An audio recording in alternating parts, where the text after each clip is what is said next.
for you, what can you expect on day 11 and 12 in your menstrual cycle? By day 11, you should be ovulating at this point. And if not, no worries. It's coming. But for the majority of the women in a 28, 27-day cycle, again, ovulation is around day 14, with your most fertile days being around days 8 to 14. So in day 11, again, you should be beginning to ovulate.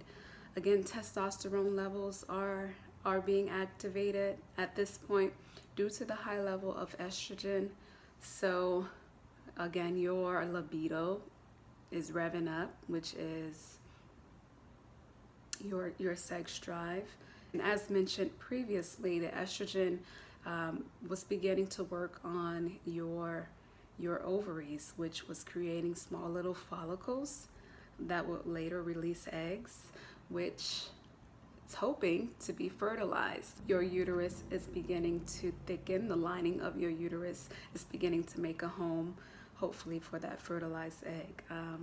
Going into day 12, you will also see more increased cervical mucal discharge, which is that thin, stretchy liquid that I referred to, which was so interesting, you guys, for me to be able to read that and know that and experiencing it as planned. So I was pretty much aware that today I would see more of this discharge.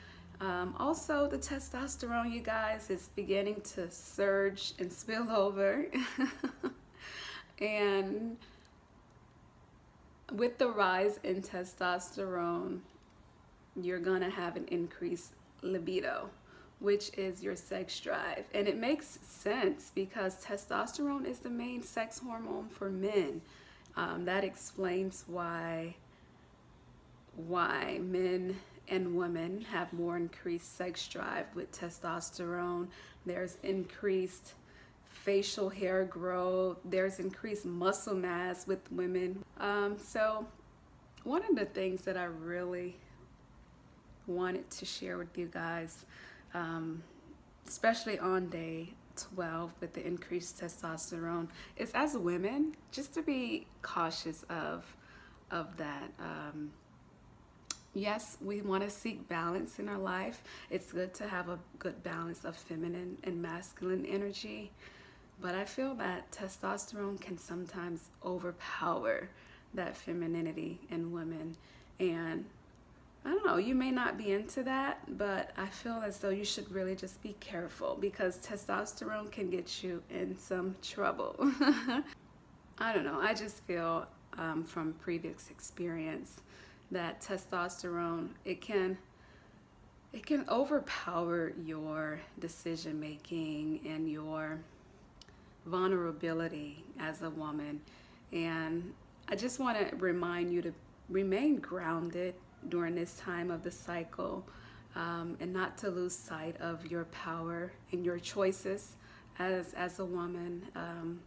Don't allow the shift in hormones to put you in a situation where you have complete loss of your vulnerability and not cognizant of what it is that's going on within, right? Just use this time to just be careful when making decisions. Don't rush into things. Don't make brash decisions. Don't allow that masculine energy to take over, because at the end of the day, when things are said and done, you're the one that's going to have to deal with the consequences of your actions, right? Just remember to be more patient and in the feminine, because there's things that you can't undo.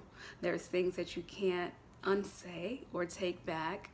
And at the end of the day, you're the one that's going to have to deal with the consequences, no one else.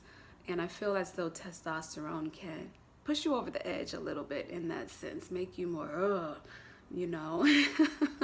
more masculine. And I think for women, a lot of bad decisions are made when they're not aware of that vulnerable state that they're in, find themselves in situations with men that they later regret, or blow ups with friends saying things that they shouldn't have said. And I just want you guys to be aware.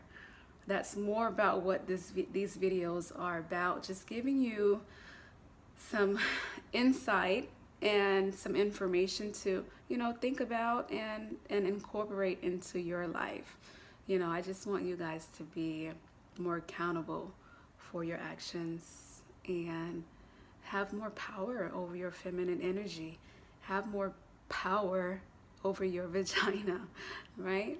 So I hope this was helpful.